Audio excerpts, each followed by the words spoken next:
Now turn to Section 1. Section 1.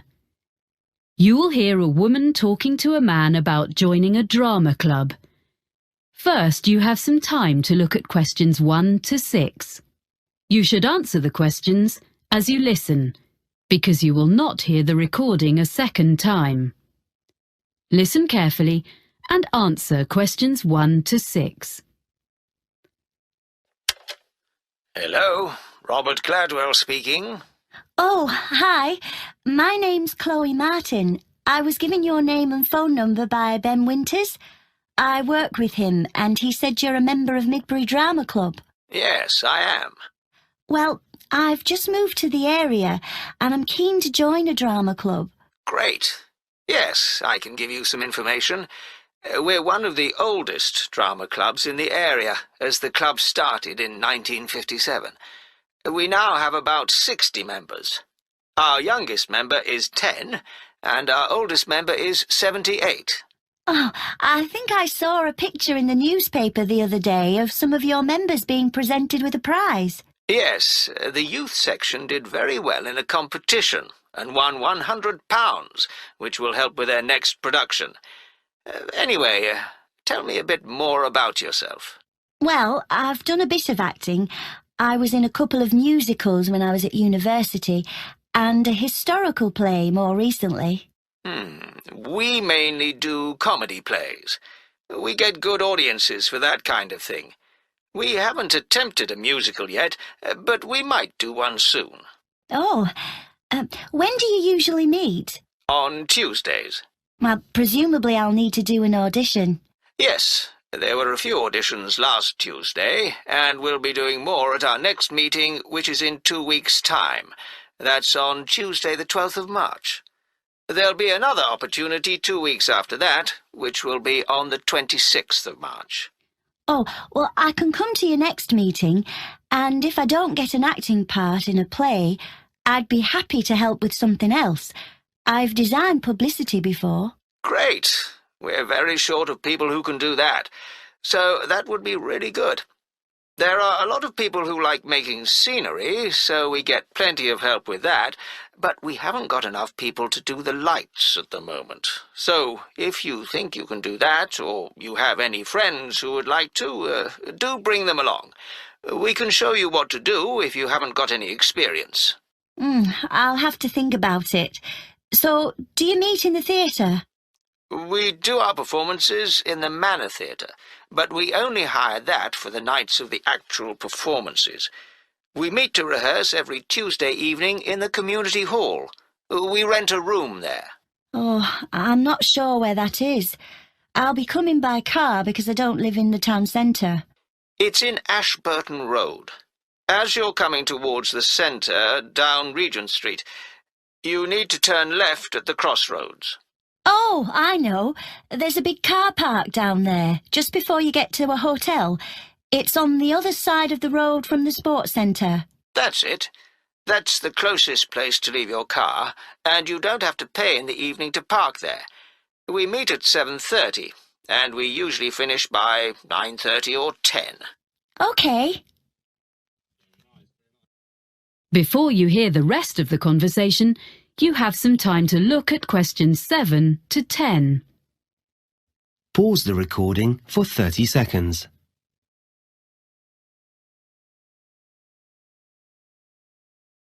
Now listen and answer questions 7 to 10. I haven't mentioned that we have to make a charge. Everyone pays a subscription of £180 to be a member for a year. You can pay for the whole year at once, or you can pay £15 every month. It works out the same. There are reductions for retired people and under 18s, but I don't think you come into either category. No, I'm 26. Oh, that fee covers all the costs, like photocopying of scripts and producing the posters, but it excludes the costumes for the performances. We ask people to pay for the hire of those themselves. It does mean they look after them properly, as they know they won't get their deposit back otherwise. Can I come along to the next meeting then? Of course. We'd love to see you.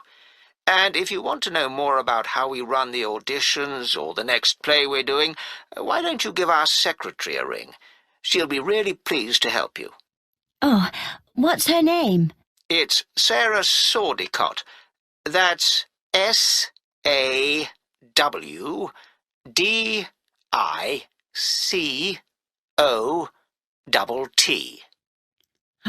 Got that? And her phone number? I've only got a mobile number for her. Just a minute. Let me find it. Yes, it's 07955 240063. Great. Thanks for your help. That is the end of section 1. You now have half a minute to check your answers. Pause the recording for 30 seconds.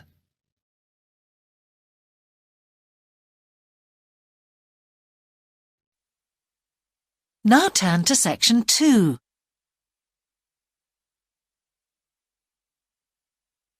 Section 2. You will hear part of a radio programme about the opening of a new local sports shop. First, you have some time to look at questions 11 to 16.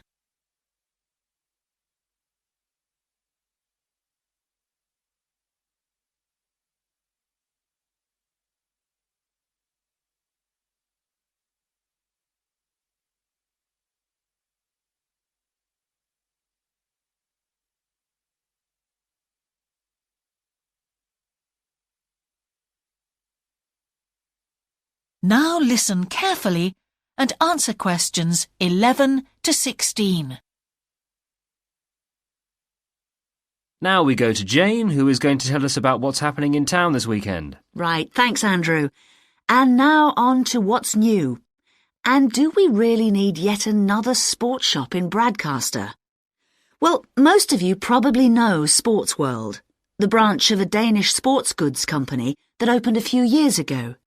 It's attracted a lot of custom, and so the company has now decided to open another branch in the area. It's going to be in the shopping centre to the west of Bradcaster, so that will be good news for all of you who found the original shop in the north of the town hard to get to. I was invited to a special preview, and I can promise you, this is the ultimate in sports retailing. The whole place has been given a new minimalist look with the company's signature colours of black and red. The first 3 floors have a huge range of sports clothing as well as equipment. And on the top floor, there's a cafe and a book and DVD section. You'll find all the well-known names, as well as some less well-known ones. If they haven't got exactly what you want in stock, they promise to get it for you in 10 days. Unlike the other store, where it can take up to 14 days. They cover all the major sports, including football, tennis and swimming. But they particularly focus on running, and they claim to have the widest range of equipment in the country. As well as that, a whole section of the 3rd floor is devoted to sports bags, including the latest designs from the States. If you can't find what you want here, it doesn't exist. Before you hear the rest of the programme, you have some time to look at questions 17 to 20.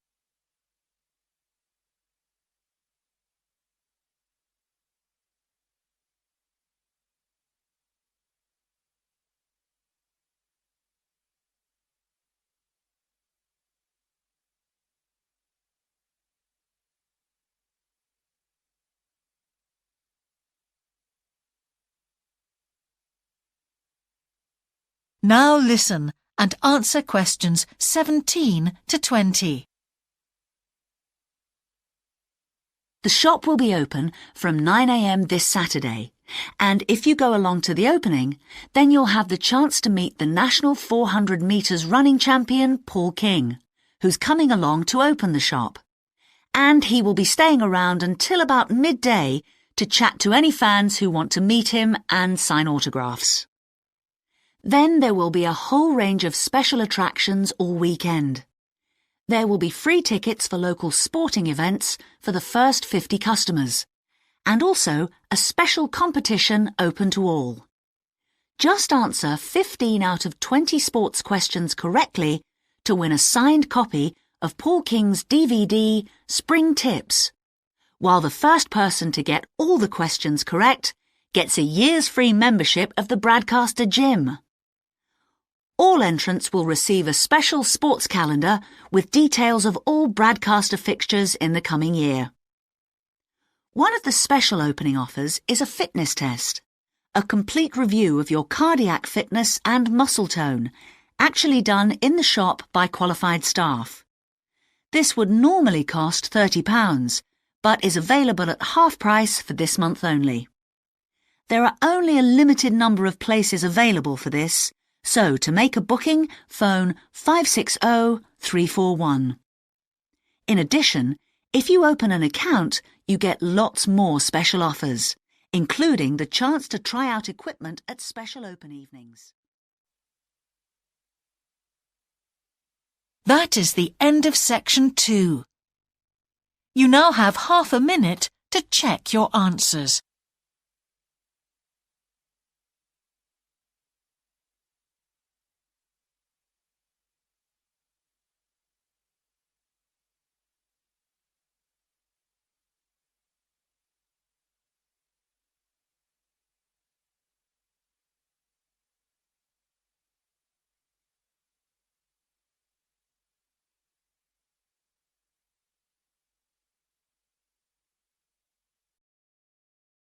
Now turn to Section 3. Section 3. You will hear two students talking to their tutor about a geography trip. First, you have some time to look at questions 21 to 26. Pause the recording for 30 seconds.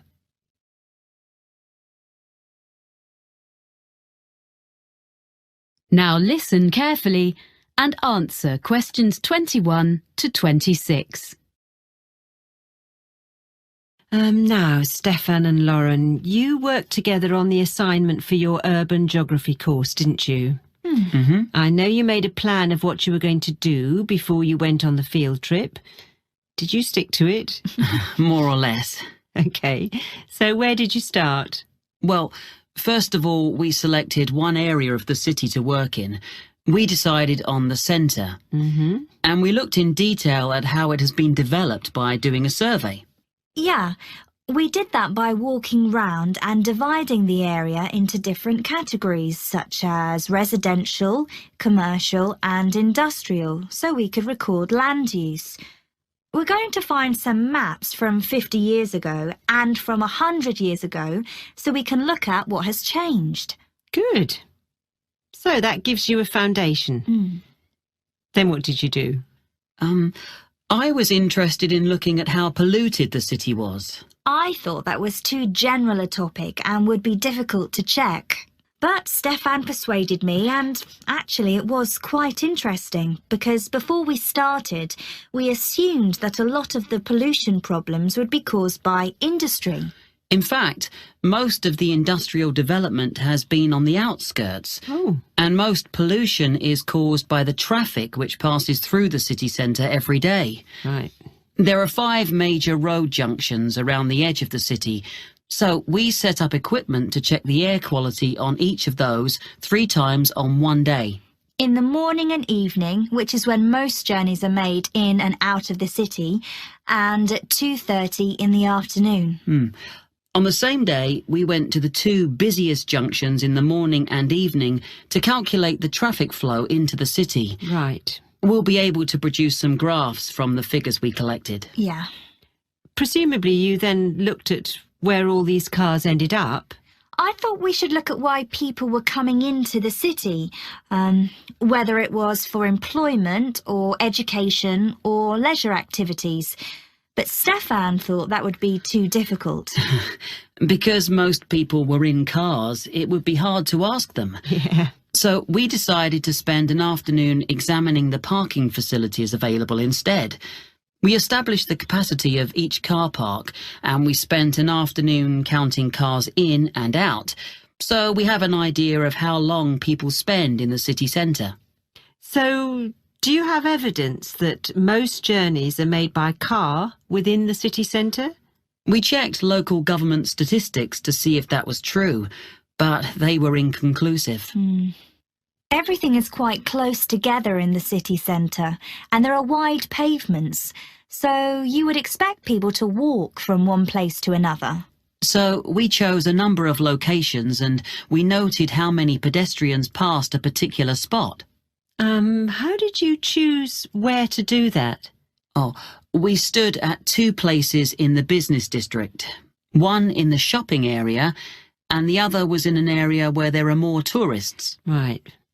I thought it was really important to talk to people, so we carried out a survey on how people usually travelled into the city. We asked them about their usual means of transport. We found out that it varied according to why people were travelling. If they were employed in the city, they wanted to get there quickly, but if they were coming in for their leisure time, they didn't mind using the bus. That's all we had time for while we were there. Before you hear the rest of the conversation, you have some time to look at questions 27 to 30. Pause the recording for 30 seconds.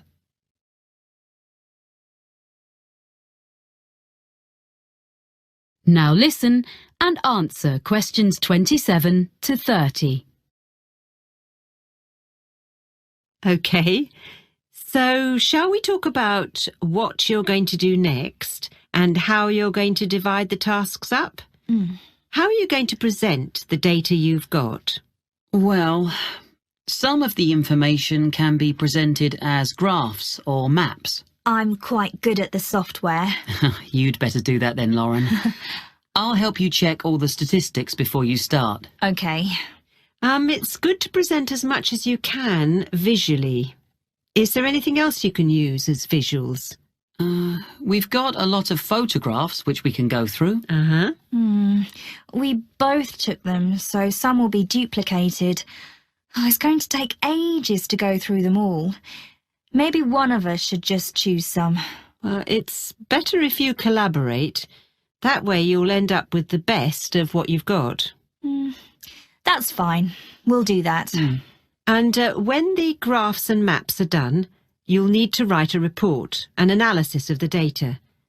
Will you do that together? I think that should be my responsibility if we're going to share the work out evenly. I can use some of Lauren's notes as well as my own. OK. And finally, you'll be presenting your project to the rest of the group in a couple of weeks' time. We thought it'd be better for Stefan to do that, as he's got more experience at that kind of thing. I would prefer to have input from both of you, as I have to do an assessment. We'll take turns then. We'll divide it into sections and talk about a few things each. Good. You'll find it easier, Lauren, than doing a presentation on your own. Well, if you need to ask me any more questions while you're working on this, email me. I look forward to seeing what you produce. Thanks. That is the end of section 3. You now have half a minute to check your answers. Pause the recording for 30 seconds.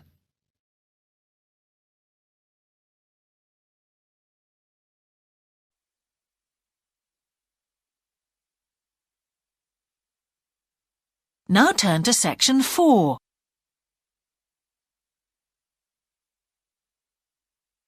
Section 4. You will hear part of a lecture about a problem related to the behaviour of certain sea creatures. First, you have some time to look at questions 31 to 40.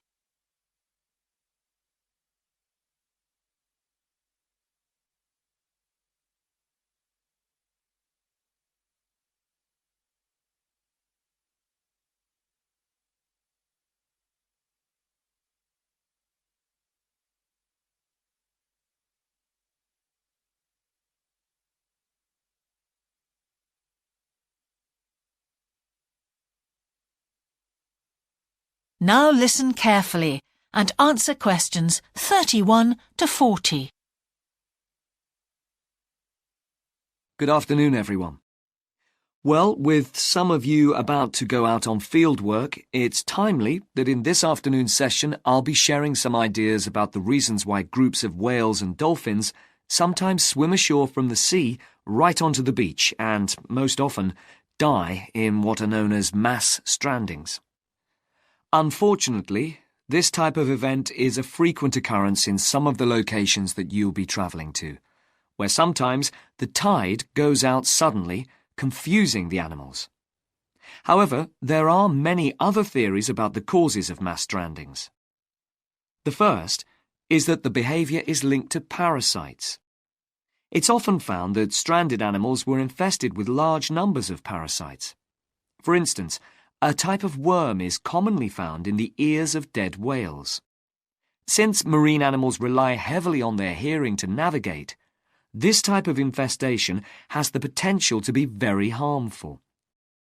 Another theory is related to toxins, or poisons. These have also been found to contribute to the death of many marine animals. Many toxins, as I'm sure you're aware, originate from plants or animals. The whale ingests these toxins in its normal feeding behaviour, but whether these poisons directly or indirectly lead to stranding and death seems to depend upon the toxin involved. In 1988, for example, 14 humpback whales examined after stranding along the beaches of Cape Cod were found to have been poisoned after eating tuna that contained saxitoxin, the same toxin that can be fatal in humans.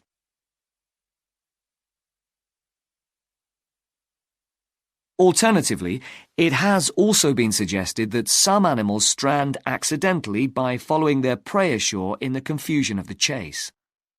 In 1995, David Thurston monitored pilot whales that beached after following squid ashore. However, this idea does not seem to hold true for the majority of mass strandings because examination of the animal's stomach contents revealed that most had not been feeding as they stranded. There are also some new theories which link strandings to humans. A growing concern is that loud noises in the ocean cause strandings. Noises such as those caused by military exercises are of particular concern and have been pinpointed as the cause of some strandings of late. One of these, a mass stranding of whales in 2000 in the Bahamas, coincided closely with experiments using a new submarine detection system. There were several factors that made this stranding stand out as different from previous strandings. This led researchers to look for a new cause. For one, all the stranded animals were healthy. In addition, the animals were spread out along 38 kilometres of coast, whereas it's more common for the animals to be found in a group when mass strandings occur. A final theory is related to group behaviour, and suggests that sea mammals cannot distinguish between sick and healthy leaders, and will follow sick leaders, even to an inevitable death. This is a particularly interesting theory, since the whales that are thought to be most social, the toothed whales, are the group that strand the most frequently. The theory is also supported by evidence from a dolphin stranding in 1994. Examination of the dead animals revealed that, apart from the leader, all the others had been healthy at the time of their death. Without one consistent theory, however, it is very hard for us to do anything about this phenomenon except to assist animals where and when we can. Stranding networks have been established around the world to aid in rescuing animals and collecting samples from those that could not be helped. I recommend John Connor's Marine Mammals Ashore as an excellent starting point if you're interested in finding out more about these networks or establishing one yourself. That is the end of section 4. You now have half a minute to check your answers.